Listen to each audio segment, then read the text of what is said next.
اب سوالات بتائیے کیا ہیں؟ السلام علیکم سر۔ وعلیکم السلام۔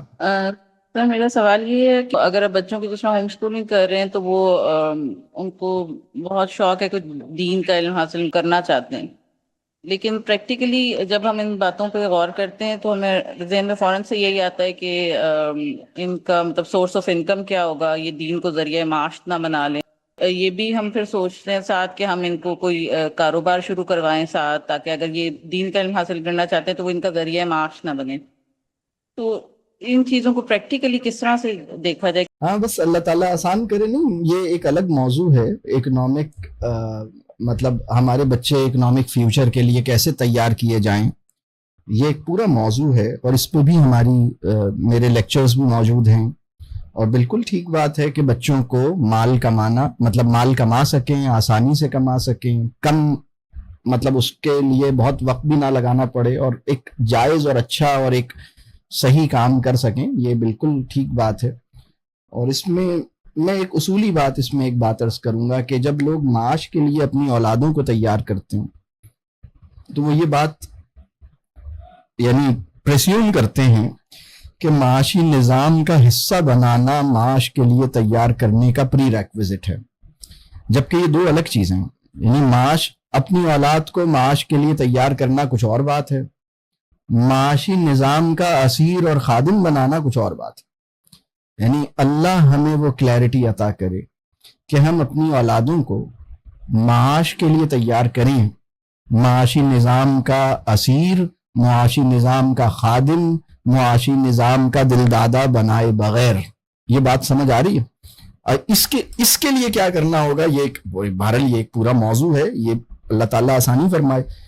اور جو دینی تعلیم کی آپ نے بات کی، مجھے پھر ایک بات رسول اللہ صلی اللہ علیہ وسلم کی یاد ذہن میں آئی ہے، وہ میں بیچ بیچ میں ایسی ہی چیزیں ذہن میں آ جاتی۔ ایک دفعہ رسول اللہ صلی اللہ علیہ وسلم نے بتایا کہ سب سے عقل مند آدمی کون ہے۔ مطلب یہ بات مختلف موقعوں پہ آئی ہے، لیکن جیسے اس کے اوپر یہ بات فرمائی کہ وہ بندہ جو اپنی موت کو سب سے زیادہ یاد رکھتا ہے وہ سب سے عقل مند آدمی ہے۔ میں اس نتیجے پہ پہنچا ہوں کہ خالص دینی تعلیم ہمارے اندر یہ نتیجہ پیدا کرے کہ پیلے پتھر کی حقارت ہم پہ واضح رہے، موت کی یاد ہمارے لیے آسان رہے۔ یہ بات سمجھ آ رہی؟ مال سے تعلق کی نوعیت درست ہو جائے، جوتے کو پاؤں میں پہنا جائے، بس یہ ہے، مطلب انکار جوتا نہیں۔ یہ پوری بات سمجھ آ رہی؟ تو اس کو میں کہوں گا کہ یہ دینی تعلیم نے خدمت کی ہے واقعی۔ لیکن اگر دینی تعلیم یہ نتیجہ پیدا نہیں کرے اور بنیا گیری کی ذہنیت دونوں میں ہے، سارا فرق اوپری ہے، دل دونوں کے وہیں پہ گروی رکھے ہیں، تو یہ مطلب مسئلہ بہت خراب ہے۔ یہ بات سمجھ آ رہی ہے؟ اللہ تعالیٰ بس آسان کرے، میں پتہ نہیں کیا کہہ رہا ہوں۔ اور باقی بالکل لرننگ کے لیے تیار کرنا چاہیے اس کو، بالکل وہ اس کے لیے تو آپ اس کو سکھائیے۔ اور اگر میں یہ سوال آپ لوگوں سے کروں، آپ میں سے کتنے لوگوں کا خیال ہے کہ موجودہ تعلیمی نظام لوگوں کے فیوچر اکنامک چیلنجز کے لیے ان کو ڈیولی پریپیئر کر رہا؟ یعنی فیوچر کی اکنامک چیلنجز جو آنے ہیں 20 سال کے بعد کی جو اکنامک ورلڈ ہے، اس کے لیے اور اس وقت کے چیلنجز کے لیے یہ موجودہ تعلیمی نظام ان کو ٹھیک سے تیار کر رہا ہے۔ کتنے لوگوں کو اس تعلیمی نظام پہ یہ والا ٹرسٹ ہے؟ میں دوسری بات تو کر ہی نہیں رہا، مطلب میں یہ کہہ ہی نہیں رہا کہ آپ کے بچوں کو جنت الفردوس میں پہنچانے کے لیے تیار کر رہا ہے، آپ کے بچوں کو اچھی بیٹی، اچھی بہو، اچھا بیوی، اچھا شوہر بنانے، اچھی ماں بنانے کے لیے تیار کر رہا ہے۔ یہ والی بات تو میں کر ہی نہیں رہا، میں تو صرف یہ کہہ رہا ہوں کہ یہ تعلیمی نظام آپ کے بچوں کو فیوچر کی اکنامک چیلنجز کے لیے سکسسفلی تیار کر رہا ہے۔ یہ ٹرسٹ بھی ہم اس تعلیمی نظام پہ نہیں کر سکتے۔ تو جب ہم یہ ٹرسٹ نہیں کر سکتے تو ہم میراتھن سے اپنے آپ کو ایجیکٹ کیوں نہیں کر لیتے؟ یہ میری بات سمجھ آ رہی ہے؟ میراتھن سمجھتے ہیں؟ میں ایک سٹوری سناتا ہوں۔ اور بہت سے لوگ دوڑے جا رہے تھے، ایک بندہ وہاں آیا، اس نے دیکھا کہ سب دوڑ رہے ہیں، اس نے پوچھا آپ کیوں دوڑ رہے ہیں؟ انہوں نے کہا بھائی میں جب آیا تھا تو میں نے دیکھا کہ سب دوڑ رہے ہیں، تو مجھے لگا کہ اگر میں نہیں دوڑوں گا تو پیچھے رہ جاؤں گا، تو میں نے بھی دوڑنا شروع کر دیا۔ پھر اس سے پوچھا گیا کہ آپ ادھر کیوں دوڑ رہے ہیں؟ تو اس نے کہا چونکہ سب لوگ اس طرف دوڑ رہے ہیں لہٰذا میں نے سوچا کہ اسی طرف دوڑنے میں خیر ہوگی۔ لیکن مجھے یہ نہیں پتا کہ ادھر دوڑ کے ملے گا کیا. تو ایوری بڈی از رننگ, لیکن what for and where to, کچھ نہیں پتا. تو ایک حماقت کی میراتھن ہے جس میں حصہ نہ لینے پر شرمندگی ہے, اور اس پہ دوڑتے رہنے اور آگے نکل جانے پر طمانیت اور فخر ہے. تو اللہ اس حال سے مطلب ہمیں نکالے. تو میں کہوں گا کہ میراتھن سے اپنے آپ کو ایجیکٹ کرنے کی اللہ سے دعا مانگیے.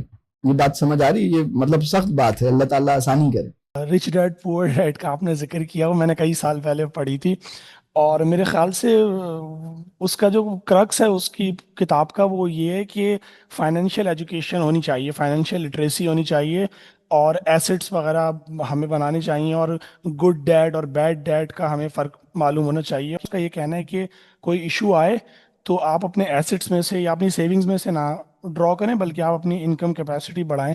تو کچھ اس طرح کی باتیں ہیں وہ, تاکہ ریٹ ریس سے نکل جائیں. تو میرے خیال سے وہ مفید ہو سکتی ہے, آئی مین خاص طور پہ اگر ریٹ ریس سے نکلنا چاہیں. میں نے صرف آج ذرا سوچنے کے لیے شوشہ چھوڑا ہے, لیکن یہ ایک پوری تفصیلی گفتگو کا طالب ہے. بہت ہی ایک مخصوص گیدرنگ میں ہو سکتا ہے میں کوئی اس پہ کبھی نشست کروں, لیکن وہ کیونکہ یہ ایک پورا موضوع ہے. اصل میں دیکھیں, ہمیں یہ دیکھنا ہے وہ یعنی وہ علم معاشیات جو ہمیں اس نظام سے باہر نکالے گا, ہمارے معیار انفاق کو بہتر بنائے گا, ہمیں وہ مطلوب ہے. علامہ اقبال کی جو سب سے پہلی کتاب ہے وہ کسی شاعری کی کتاب نہیں ہے, وہ اکنامکس کی کتاب ہے, علم الاقتصاد. علامہ اقبال کی سب سے پہلی جو پبلشڈ ورک ہے, بلکہ اس سے پہلے کچھ اور بچوں کے لیے انہوں نے کام کیا تھا, لیکن یعنی جو ایک پراپر جیسے ایک کتاب پبلش ہوئی وہ علم الاقتصاد ہے. اور علم الاقتصاد اکنامکس کے اوپر ہے, اور وہ سب کانٹیننٹ میں پہلا ریٹن ڈاکیومنٹ ہے جو اکنامکس کے بارے میں کسی مسلمان نے لکھا. یعنی اس کے بارے میں یہ خیال کیا جاتا ہے, یعنی جس طرح سے وہ بات بیان ہوئی ہے, اور اس میں انہوں نے یہ بات کہی ہے کہ مسلمانوں کے لیے ضروری ہے کہ وہ اکنامکس کا علم حاصل کریں. لیکن ابھی تو بہرحال وہ مطلب یہ اکنامکس کا علم جو ہے نا وہ کسی تناظر میں ہوتا ہے. مطلب رابرٹ کیوسکی کا ایک ورلڈ ویو ہے, وہ اپنے ورلڈ ویو میں ایک سلوشن دے رہا ہے. یعنی وہ لوگ جو اس سسٹم میں چل رہے ہیں, اس اپنے ورلڈ ویو میں رہتے ہوئے انہیں اس سسٹم کے کچھ ایشوز نظر آتے ہیں. وہ یہ کہتے ہیں کہ بھئی اس سسٹم کے اندر یہ چیلنجز آتے ہیں, ورلڈ ویو سے کوئی ہمیں اختلاف نہیں ہے, لیکن ہمیں اس سسٹم کے ان ایشوز کے ساتھ مطلب یہ اس سسٹم کے کچھ اپنے چیلنجز ہیں, انہیرنٹ چیلنجز ہیں. ان چیلنجز سے بچنے کے لیے اس نے اپنے ورلڈ ویو میں کچھ پروپوزلز دیے ہیں. وہ پروپوزلز مسلمانوں کو بھی بہت پسند آئے ہیں اور سب کو ہی پسند آئے ہیں. مطلب متفق علیہ پروپوزل معلوم ہو رہا ہے, جیسے اس پہ اجماع امت اس وقت رابرٹ کیوسکی پہ ہوتا جا رہا ہے. تو میں نے جو ابھی چھیڑا ہے نا وہ ایک شوشہ چھیڑا ہے, تو لیکن اس پہ سوچئے گا, یہ جو میں بات کر رہا ہوں یہ ایک الگ پورا موضوع ہے. اللہ تعالیٰ آسان کرے. سر میرا سوال بس یہ ہے کہ یہ جو ساری باتیں آپ نے بتائی ہیں یہ تو مطلب اس سے انکار نہیں ہے, لیکن یہ ہمیں بہت مشکل کام لگتا ہے. 4 دن گفتگو کا اثر رہتا ہے اور اس کے بعد پھر پرانی ڈگر کے اوپر جو ہے وہ چل پڑتے ہیں. معاش کے حوالے سے اس وقت جو ضروریات ہیں ان کو پورا کرنا ایک بڑا مشکل مرحلہ ہوا ہے, اور ٹھیک ہے اس میں ہمارے بھی بہت سارے مسائل ہیں, ہمارا لائف سٹائل وہ, لیکن اس سب کے باوجود اسی دوڑ میں جو ہے نا وہ زیادہ وقت جو ہے نا وہ ہمارا نکل جاتا ہے, اور مطلب عملی اقدامات لینا بڑا مشکل ہو جاتا ہے. تو اس چیز سے کیسے اوورکم کریں؟ اللہ سے دعا کیجیے, اللہ سے دعا یہ کیجیے کہ جو مطلب وہ راستہ دکھائیے جو ٹھیک ہے, اسی راستے پہ چلائیے جو ٹھیک ہے. اور دوسری مطلب اللہ سے مدد مانگیے کہ اللہ رہنمائی کرے. دوسری بات جو مجھے سمجھ آتی ہے کہ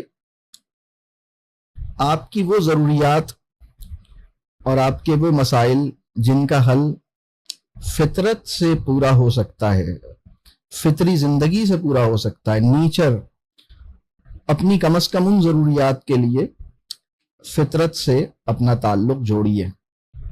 یہ بات سمجھ آ رہی؟ یعنی مثال کے طور پر سب سے بہترین ایئر کنڈیشنر وہ ہے جو حضرت آدم علیہ السلام کے زمانے سے چل رہا ہے, جس کو درخت کہتے ہیں. وہ ایئر کی کنڈیشن کو واقعی بہتر کرتا ہے. تو اسی والے ایئر کنڈیشنر کو استعمال کیجئے, یہی والا ایئر کنڈیشنر زیادہ سے زیادہ لگائیے, تو آپ کی مطلب معیشت پہ بوجھ نہیں پڑے گا. لیکن جب ہماری وہ نیڈز جن کو نیچر پورا کر سکتی ہے, ہم اس سے بے نیاز رہیں. یعنی جب ہمیں گرمی لگ رہی ہوتی ہے تو ہماری اصل ضرورت یہ نہیں ہوتی کہ ہم اے سی کھولیں, ہماری اصل ضرورت یہ ہوتی ہے کہ ہم کھڑکی کھولیں. لیکن کھڑکی تو ہم تو ایسے مکان میں رہتے ہیں جہاں کھڑکی اوپنیبل ہی نہیں ہے. تو ابھی تو لوگ بالکل اس جگہ پہنچے ہوئے, بالکل complete disconnect from nature, complete. یہ بات سمجھ آ رہی؟ تو اگر وائٹامن ڈی کی سپلیمنٹس دنیا میں بننا ختم ہو جائیں تو لوگوں کو پتہ ہی نہیں ہے کہ کوئی اور بھی طریقہ ہے مطلب اس ڈیفیشنسی کو دور کرنے کا. اصل میں دیکھیں, یہ چوائس ہماری ہے کہ ہم باسی اور ٹھنڈی ہوا میں سانس لینا چاہتے ہیں یا تازہ اور تھوڑی سی مطلب کم ٹھنڈی ہوا میں سانس لینا چاہتے ہیں.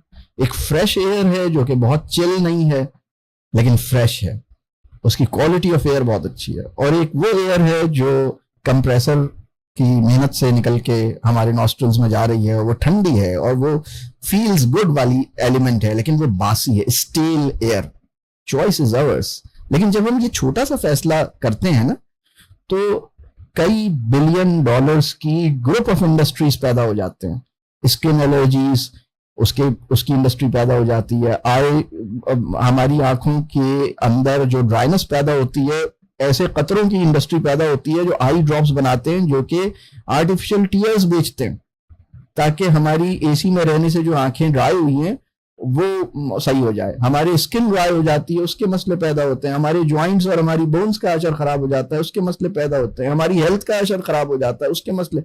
تو آپ جب اے سی آن کرتے ہیں تو اصل میں ملٹی بلین ڈالرز کی انڈسٹری ترقی کرتی ہے, اور جب آپ اے سی بند کر کے کھڑکی کھولتے ہیں تو اکنامک سسٹم ترقی نہیں کرتا.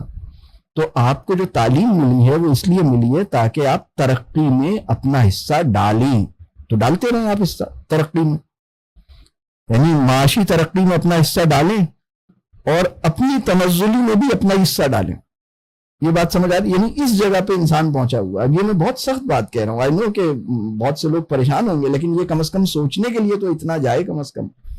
ٹھیک ہے, اللہ تعالیٰ آسانی کرے. السلام علیکم ورحمۃ اللہ وبرکاتہ. وعلیکم السلام ورحمۃ اللہ وبرکاتہ. بتائیں. سر بس مجھے یہ پوچھنا تھا کہ جب گھر کے سربراہ کا رجحان کمانے پر زیادہ ہو اور رشتہ داروں کی پریورٹی پیسہ ہو, بچے جب اس ماحول میں دیکھتے ہیں بڑھتے ہیں تو ان کی بھی پریورٹی پیسہ ہے, تو دعا کرنے کے علاوہ ہم کیا کر سکتے ہیں؟ کیونکہ ویسے سمجھانے پر بچے جو ہیں وہ اسے لیکچر سمجھ کے اوائڈ کرتے ہیں یا ہم سے دور بھاگتے ہیں. تو کون سے ایسا کوئی پریکٹیکل ٹپ ہو جو ہم بچوں کو ایٹ لیسٹ ریئلائز کروا سکیں کہ مال کی حب جو ہے وہ کم ہو؟ جزاک اللہ. اصل میں جب ہمارا اس انسان سے گہرا تعلق بن جاتا ہے جس کے دل میں مال کی محبت نہیں ہے, برانڈز کی کشش جس کے دل پہ اثر انداز نہیں ہوتی, برانڈز کا میگنیٹزم جس کے ہارٹ پر اثر انداز نہیں ہوتا, ٹھیک ہے, جس کے دل پہ پیلے پتھر کی چمک اثر نہیں کرتی, ایسے آدمی سے گہرا تعلق بن جاتا ہے تو بہت سے کام خود ہی ٹھیک ہو جاتے ہیں. تو ایسا آدمی بننے کی کوشش کریں, اپنے دل سے ان چیزوں کو ٹھیک کریں, اس کے لیے دعا کریں. لیکچر ویکچر نہیں دینا ہے, لیکچر دینے سے لیکچر دینے کی بجائے کانورسیشنز کا آرٹ سیکھنا ہے. وہ ایک پورا ہمارا بچوں کی تربیت کیسے ہو, یہ ہمارا جو 6 months کا کورس ہے نا, اس میں ہم سارا کام کیا کرتے ہیں, اس میں ہم کہتے ہیں بھائی اپنے دل کی دنیا, اپنے اندر کی دنیا, اس پہ کام کرنا ہے اور بچوں سے تعلق بنانا ہے, فیملی سے تعلق بنانا ہے اور ان سے کانورسیشن کا آرٹ سیکھنا ہے. تو ہم صرف اس پہ کام کرتے ہیں, تو بس وہ کرنا ہے. لیکچر وغیرہ تو صحیح چیز نہیں ہے, لیکچر بہت کم ہونا چاہیے.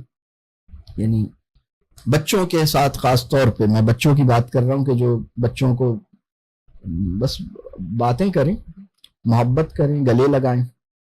تو اصل میں وہ ماں جس نے پیلے پتھر کو بھی گلے لگایا ہوا ہے اور بچے کو بھی گلے لگا رہی ہے, اس گلے لگنے کا وہ فائدہ پیدا نہیں ہو رہا. گلے لگانے سے میری مراد اگر آپ, میں یہ نہیں کہہ رہا کہ آپ کے پاس گولڈ نہ ہو, آپ بالکل گولڈ رکھیں, میں بالکل یہ نہیں کہہ رہا کہ آپ نے جو جیولری ہے وہ اٹھا کے پھینک دیں, میں اللہ کا فضل ہے, ٹھیک ہے, وہ اس کی اجازت دی گئی ہے, لیکن بات یہ ہے کہ اس کو دل میں نہیں رکھیں.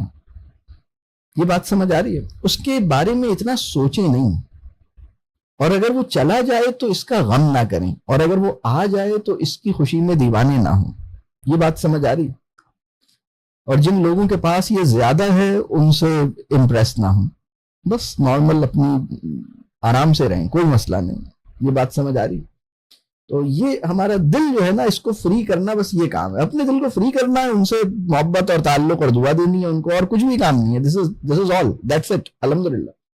کوشچن یہ ہے کہ اگر بچے یونیورسٹی لیول پر ہیں اور پیسہ ویسٹ کر رہے ہیں, پڑھ نہیں رہے ہیں, تو ہمارا کتنا فرض ہے کہ لائک ہم پیسے ان کے پر خرچ کرتے ہی رہیں, اور اگر نہیں کرنا چاہ رہے ہیں فادر, تو یہ بخیلی ہے یا کب تک ہمیں ایسے کرنا ہے, یہ مجھے سمجھ میں نہیں آ رہا ہے. صلی اللہ آسان کرے. یہ دیکھیے, اصل میں یہ سارے معاملات بچوں کے ساتھ مل کے پلان ہونے چاہیے. انہوں نے کیا پڑھنا ہے, کون سی یونیورسٹی میں جانا ہے, کیوں جانا ہے, کیا کرنا چاہتے ہیں, اپنے لیے جو گولز سیٹ کر رہے ہیں وہ کتنے ریزنیبل اور ریئلسٹک ہیں. اور مطلب, اور یہ والی جو بات ہے نا کہ پیٹ کاٹ کے تعلیم دلوانا, میں اس کے بالکل حق میں نہیں ہوں. یہ ایک جملہ سنا ہے آپ نے, پیٹ کاٹ کے ہم بچوں کی تعلیم, اور وہ والی تعلیم جو آگے یعنی وہ معاشی نظام جو سب کے گلے کاٹ رہا ہے, اس کے لیے تیار کرنے کے لیے آپ نے اپنا پیٹ کاٹ لیا. آپ نے ایسا کیوں کیا؟ آپ کو بالکل ایسا نہیں کرنا چاہیے تھا. تو اتنی اسپینڈنگ کریں جتنی آپ کے لیے افورڈیبل ہے, اور وہ بھی میوچول انڈرسٹینڈنگ سے اور کلیئرٹی آف ٹارگیٹس کے ساتھ کریں. تو بہرحال یہ اگر اس میں کوئی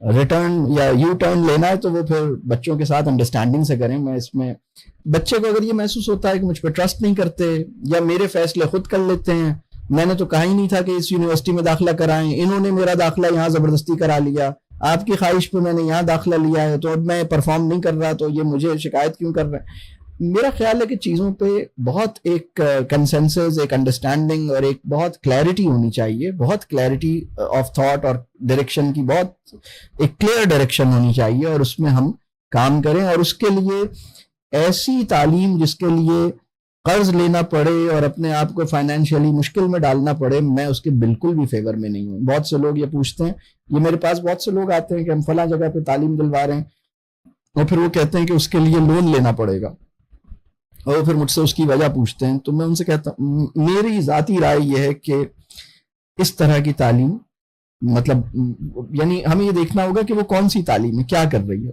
یعنی وہ تعلیم جو آپ کے بچے کو کمانے کے قابل شاید بنائے گی, اس کے لیے آپ لونز لے رہے ہیں. Why are you doing this? یہ میری بات سمجھ آ رہی؟ تو میری رائے اس کے بارے میں یہ ہے. اللہ تعالیٰ آسانی کرے. صحابیات بھی کام کرتی تھیں, اور کے کام کرنے کے حوالے سے کیا کہیں گے؟ میں مطلب کام تو ہر ایک نے کرنا ہے, میں سمجھا نہیں سوال. صحابیات کام کرتی تھیں تو آپ بھی وہی کام کیجئے جو صحابیات کرتی تھیں. یہ تو بہت اچھی بات ہے, ہمیں تو صحابیات کا ذکر کیا ہی اس لیے گیا ہے کہ ہم وہ کام کریں. بہرحال یہ ایک پورا موضوع ہے, اس کو بھی سمجھنا چاہیے. ہم اصل میں ہوتا کیا ہے, جیسے ہم خود بنے ہوئے ہیں وہی ہم دوسروں کے بارے میں گمان کرنے لگتے ہیں کبھی کبھی, اور اس میں ہم اس حد تک چلے جاتے ہیں کہ ہم بہت بڑی ہستیوں کے بارے میں یہ سوچنے لگتے ہیں کہ وہ بھی ایسی ہی ہوں گی, جبکہ وہ اس سے بہت اوپر اور بہت بلند تھیں. مطلب تو اور پیسہ کمانا تو کوئی بری چیز نہیں ہے, مطلب پیسہ کمانا عبادت ہے, یہ بھی آپ سمجھ لیں, اس کا اجر ہے. یعنی مردوں کی مذہبی ڈیوٹی لگائی گئی ہے کہ تمہیں نکلنا ہے اور جا کے کمانا ہے اور گھر کو چلانا ہے. اور عورت کو بھی اس قابل ہونا چاہیے اور مرد کو بھی اس قابل ہونا چاہیے کہ وہ پیسہ کما سکے. اور میں اس کے بارے میں کہہ رہا ہوں, عورت کو بھی اس قابل ہونا چاہیے کہ وہ پیسہ کما سکے لیکن کمانا نہ چاہے. مرد کو بھی اس قابل ہونا چاہیے کہ وہ پیسہ کما سکے لیکن کمانے کو اپنی زندگی کا مقصد نہ بنائے, کمانے کو کوئی فخر کا کام نہ سمجھے, مطلب کمانے کے عمل کو اپنی زندگی کے بڑے کارناموں میں شمار نہ کرے, بلکہ زندگی جس مقصد کے لیے ملی ہے زندگی کو اسی مقصد کے لیے اویلیبل رکھے. اگر آپ کی ایک ذمہ داری ہو کہ کہیں سے پانی بھر کے لانا ہے تو آپ کا اصل مقصد یہ ہوگا نا پانی کیوں بھر کے لانا ہے, تاکہ یہاں ہم یہ کام کر لیں وہ کام کر لیں, پانی کا یہ استعمال ہو جائے, مطلب اس مقصد کے لیے پانی بھر کے لانا ہے. پانی بھرنا مقصد نہیں ہے, کمانا مقصد نہیں ہے. زندگی کا ایک مقصد ہے جس کے لیے کئی قسم کی ضروریات ہیں, ان میں سے ایک ٹائپ کی ضرورت پیسہ اور مال اور اسباب بھی ہے, اور اس کے علاوہ بھی ضرورتیں ہیں, علم ہے, شعور ہے, اعتماد ہے, یقین ہے, اخلاق ہیں. یعنی زندگی گزارنے کی جو ضروریات ہیں ان کی فہرست میں ایک چھوٹی ضرورت یا ایک ضرورت مال اور اسباب اور پیسہ ہے, لیکن زندگی کا مقصد تو پیسہ نہیں ہے. تو یہ ہمیں, اور بالکل صحیح بات ہے, صحابیات بھی, اب مجھے سمجھ نہیں آ رہا کہ کیا وہ ان کے ذہن میں یہ ہے کہ صحابیات مطلب اپنی اولادوں کو ڈے کیئر میں چھوڑ کے کارپوریٹ جاب میں جا رہی تھیں, کہ آپ کے ذہن میں اس طرح کا کوئی خاکہ ہے, تو وہ اب اللہ رحم فرمائے. I wanted to ask that even for positive change, money is important. It brings with it influence in this world. How would you suggest on larger scales Muslims can influence change without economic strength? Iqbal کا ایک شعر ہے, بہت ہی خوبصورت شعر ہے, ایک آدھ شعر تو سنا دینا چاہیے نا, یہ اتنی ساری باتیں ہوئی ہیں تو کچھ تھوڑی بہت تو چلے گا. سبب کچھ اور ہے جسے تو خود بھی سمجھتا ہے, سبب کچھ اور ہے جسے تو خود سمجھتا ہے, ٹھیک ہے, یعنی ریزن کچھ اور تم you already know it what is the actual reason. اور اگلا مصرع ہے, زوال بندہ مومن کا بے زری سے نہیں, یعنی مسلمانوں کا جو ڈکلائن ہوا یا جو زوال ہوا اس کی وجہ مال کا نہ ہونا یا مال کی کمی نہیں ہے, اصل میں سبب کچھ اور ہے, اور اس سبب کو تم بھی سمجھتے ہو. اب اس کے حق میں کچھ دلیل میں آپ سے عرض کروں. جس وقت مسلمانوں کا ڈاؤن فال شروع ہوا ہے, مسلمان ویلتھ میں, ٹیکنالوجی میں نیچے نہیں تھے. مسلمان ویلتھ اور ٹیکنالوجی میں اس جگہ پہ کھڑے تھے جب ان کے مخالفین ان سے ٹیکنالوجی لے رہے تھے, ان کے مخالفین ان سے ان کی مطلب ان کے اکنامک سسٹم سے کوئی بینیفٹ لینا چاہتے تھے, ان کی اکانومی سے امپریسڈ تھے. آپ جو ابھی میں بات کروں گا یہ غور سے سمجھیے گا, یہ میں بات کیا کر رہا ہوں. آپ کہیں گے یہ مسلمانوں کا رائز جس وقت شروع ہوا ہے اس وقت مسلمان مالی اعتبار سے کہیں ایگزسٹ نہیں کرتے تھے.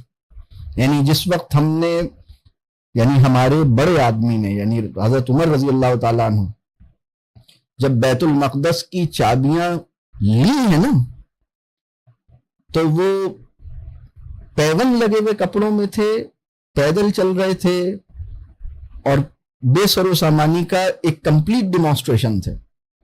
جس وقت مسلمانوں نے فارس کو شکست دی ہے, رومنز کو شکست دی, جس وقت مسلمانوں کا جو رائز ہے اس ٹائم پر مسلمان ٹیکنالوجی میں اور اکانومی میں کہیں سٹینڈ نہیں کرتے تھے.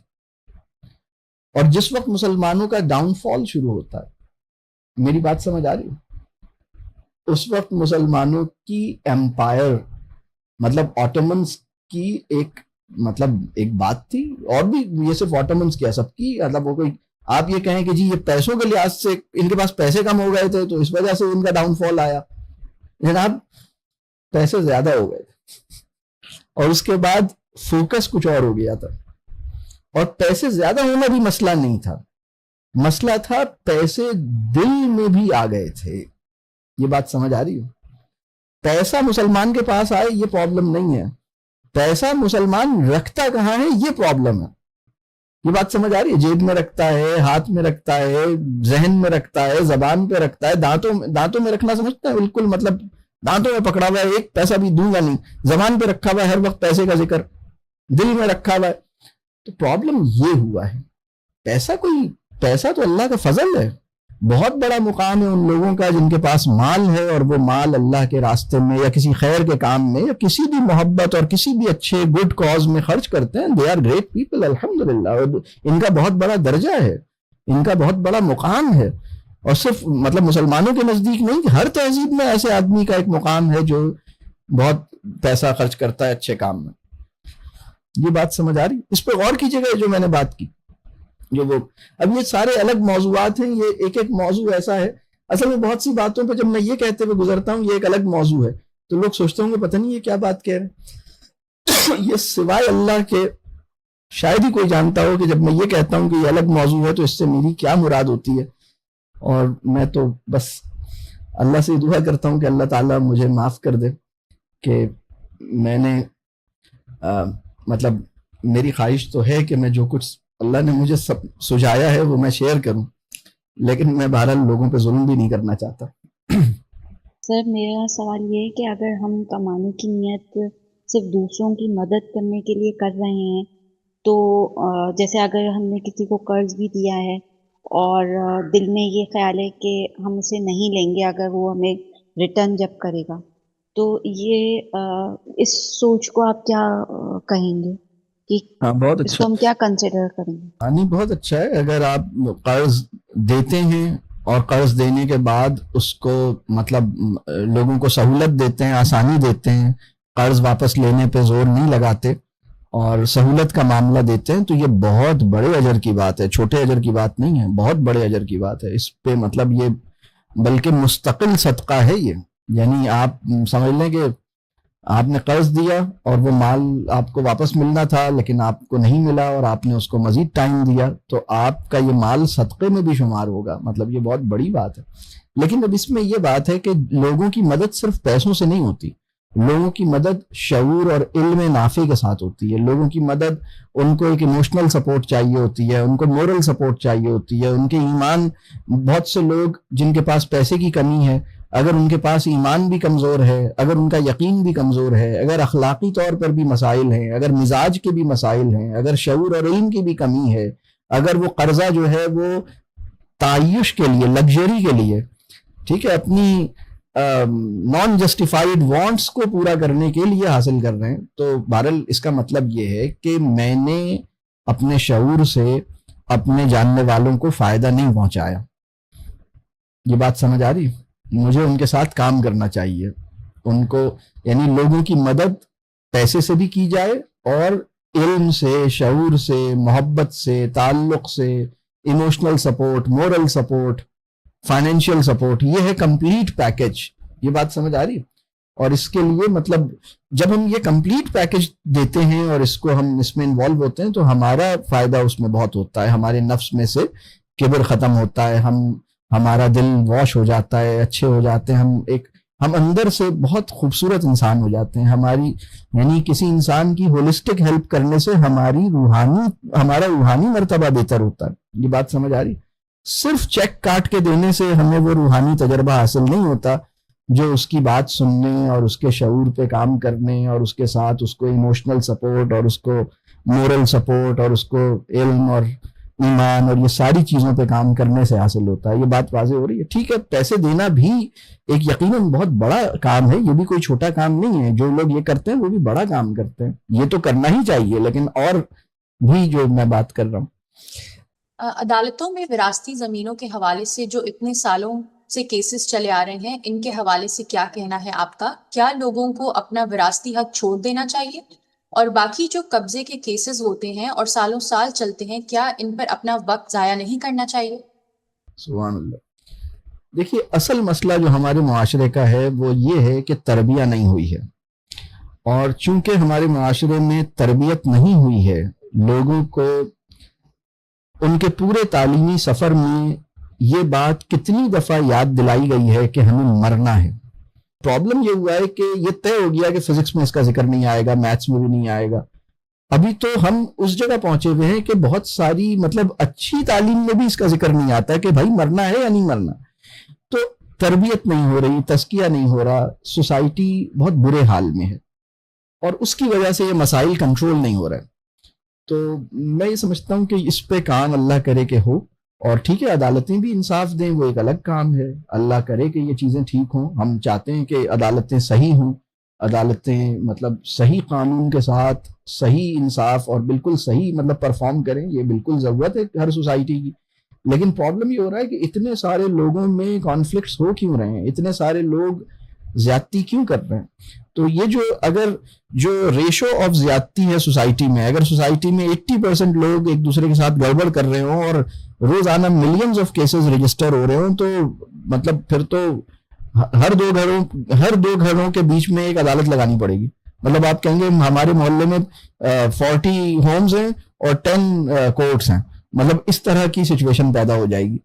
تو یہ تو اسی وقت ہوگا جب لوگوں کو یہ بات اپنی تربیت کے حوالے سے لوگوں کی بات ہو. اور باقی میں سمجھتا ہوں کہ دین کا مزاج یہ ہے کہ آپ ایسے نہ بنیں کہ آپ کو کوئی آسانی سے آپ کے ساتھ زیادتی کرے، آپ کا حق مارے. یہ پہلی ذمہ داری ہے. آپ کسی ظالم کو اپنے ساتھ ظلم نہ کرنے دیں، یہ آپ کی پہلی ذمہ داری ہے. لیکن اگر آپ کے اوپر ظلم ہو جائے جس سے آپ اپنے آپ کو بچا نہیں سکتے، تو اب آپ مزید اپنا ظلم نہ کریں اپنے ساتھ.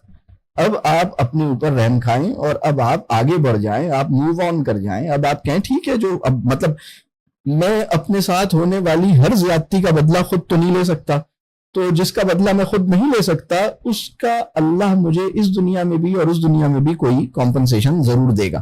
تو بس ٹھیک ہے. تو میری پہلی ذمہ داری یہ ہے کہ لوگ میرے ساتھ زیادتی نہ کریں. دوسری ذمہ داری یہ ہے کہ اگر کوئی زیادتی ہو جائے جس پہ آپ کچھ کر نہیں سکتے، تو اب آپ کو آگے بڑھنا چاہیے. یہ کچھ کر بھی نہیں سکتے اور پریشان بھی ہیں، وہ اپنا پورا مطلب اپنا ایک ذہنی مریض بن گئے ہیں. یہ اس وقت بہت سے لوگوں کا حال ہے. یہ ٹھیک ہونا چاہیے. یہ بات واضح ہو رہی ہے؟ اللہ آسان کرے. سر میرا کویشچن یہ ہے کہ اسلام میں رچ مائنڈ اور پور مائنڈ سیٹ یہ کانسیپٹ ہے؟ رسول اللہ صلی اللہ علیہ وسلم نے پوچھا کہ مفلس کون ہے، یعنی غریب، یعنی بینک کرپٹ انسان کی ڈیفینیشن کیا ہے؟ مفلس آدمی جس کے پاس کچھ نہ ہو. کسے کہیں گے مفلس آدمی؟ اور مفلس آدمی رسول اللہ صلی اللہ علیہ وسلم نے بتایا کہ جس کو آخرت میں پہنچے تو اس کے پاس کچھ بھی نہ ہو، مطلب اس زندگی کے لیے اس کے پاس کچھ نہ ہو. اب یہ بالکل ایک الگ اس کی پوری ڈیٹیل ہے. اصل میں مال جو ہے وہ امتحان ہے اور فضل بھی ہے، اللہ کی ایک نعمت بھی ہے. تو اس کو نعمتوں کے ذریعے بھی اللہ امتحان لیتا ہے. یعنی اللہ نے جو امتحان لیتا ہے وہ یعنی بس ٹھیک ہے. تو اس میں ہم جو ہمیں اللہ نے دیا ہے اس کا شکر ادا کریں اور اس کو ہم لوگوں پہ خرچ کریں، اس سے محبت نہیں کریں، اس کو اچھے کام میں لگائیں اور اللہ کا شکر ادا کریں. آپ کو اگر زیادہ دیا ہے بہت اچھی بات ہے، الحمدللہ. اور اگر آپ کو نہیں ملا تو اس پہ، یا کم ملا تو اس کو کم نہ سمجھیں، اس کو یہ سمجھیں کہ بس الحمدللہ میرے لیے بہت ہے یہ. تو یہ بس ہمیں اپنے اوپر کام کرنا ہے. اللہ تعالیٰ آسانی فرمائے. یہ آج کی نشست پہ بہت سی باتیں ہوئیں. اللہ تعالیٰ ہم سب کو عمل کی توفیق دے اور اپنی سائیکولوجیکل اسسمنٹ کا موقع کس کس کو ملا کہ ہماری جو سائیکی ہے، ہماری جو اپروچ ٹورڈز لائف ہے، ہماری جو اپنی انر اسٹیٹ ہے اور انر سائیکک اسٹیٹ ہے، اس کی کریٹیکل ایویلویشن یا ایگزامینیشن کا موقع کس کس کو ملا. الحمدللہ. اللہ سے دعا کیجئے کہ اللہ تعالیٰ ہم سب کی اصلاح کرے اور ہمیں جو بھی امتحان ہماری لائف میں ہے، چھوٹا ہے یا بڑا ہے، اس میں ہمیں کامیاب کرے، وہ امتحان آسان کرے، اپنے حصے کی ذمہ داری سمجھنے والا بنائے. اور اللہ سے دعا کیجئے کہ جن کے پاس مال ہے ان کو بھی اس امتحان میں کامیاب کر دے کہ وہ اس کو صحیح جگہ لگائیں. جن کے پاس کم ہے یا نہیں ہے وہ بھی اطمینان اور شکر کی دولت اور نعمت ان کو حاصل رہے. اور دنیا میں اس وقت بہت سارے لوگ خیر کے کام کر رہے ہیں. اللہ سے دعا کیجئے کہ اللہ تعالیٰ غزہ کے مسلمانوں کی مدد کرے، فلسطین کے مسلمانوں کی مدد کرے، دنیا میں اور بھی جگہ جگہ جو مشکل میں ہیں، روہنگیا کے مسلمان ہیں، اور بھی بہت ساری جگہوں پہ. تو جہاں جہاں بھی پرابلمز ہیں، چیلنجز ہیں، اللہ تعالیٰ آسانی فرمائے، لوگوں کے دل بڑے کرے، لوگ خیر کے کاموں میں بڑے دل کے ساتھ خرچ کریں اور ہم سب کو اپنا عمل ٹھیک کرنے کی توفیق دے. ہماری اولادوں کو ہمارے حق میں صدقہ جاریہ بنا دے، ہمیں اپنے والدین کے حق میں صدقہ جاریہ بنا دے، ہمیں اپنی اصلاح کی سچی فکر عطا کرے. ہم سب کو اپنے ہمارے گھر کے ہر انسان کو ہماری آنکھوں کی ٹھنڈک بنائے اور ہمیں اپنے گھر کے ہر انسان کی آنکھوں کی ٹھنڈک بنائے. آپ سب سے دعاؤں کی درخواست ہے. دنیا میں بہت سے لوگ اپنے حصے کا اچھا کام کر رہے ہیں، ان کو اپنی دعاؤں میں یاد رکھیے گا. اللہ کرے کہ اس سے کوئی خیر پیدا ہو، اللہ ان کو اچھے معاونین عطا کرے، اللہ تعالیٰ ان کو حکمت دے، ان کے کام میں برکت دے. اور مسلم امہ کا جو حال اس وقت ہے، اللہ تعالیٰ بس ہمیں معاف کر دے اور مسلم امہ کے حالات، جو ہمارے ایمان اور اخلاقی حالات اور ایمانی حالات جو اتنے خراب ہیں، اللہ تعالیٰ ہمیں اپنی ایمانی اور اخلاقی صورتحال کو بہتر بنانے کی فکر نصیب کرے. ہمیں اپنے معاشی صورتحال کو بہتر بنانے کی تو بہت فکر ہوئی ہے، ہمیں اپنی ایمانی اور اخلاقی صورتحال امت کی جو اس وقت ہے، اللہ تعالیٰ اس کو بہتر بنانے کی ہمیں توفیق نصیب کرے. تو بس آپ سب سے دعاؤں کی درخواست ہے. بہت شکریہ، جزاک اللہ خیر.